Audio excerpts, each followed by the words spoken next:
Глава Якутии Айсан Николаев посетил объекты, строящиеся по национальным проектам. Рабочая группа совместно с главой Якутска Евгением Григорьевым, а также с руководителями министерств проверил ход строительства нового здания Якутской кадетской школы-интерната в микрорайоне Марха.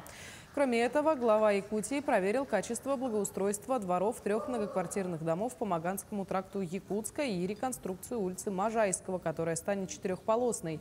Все работы идут согласно плану, отставания от графика нет. Напомним, в Якутии за 2023 год будет построено свыше 70 социальных объектов.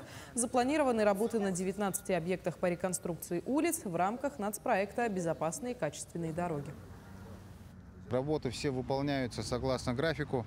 В этом году планируется асфальтирование до нового спортивного комплекса бассейна здесь, на Белом озере, от перекрестка Белого озера. Ну и, соответственно, вся дорога будет в 4-полосном исполнении.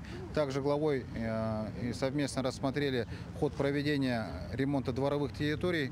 У нас идет 3-летие благоустройства и реализуется федеральный проект «1000 дворов на Дальнем Востоке». На Маганском тракте, это в Мархе, 3 дома попали под ремонт.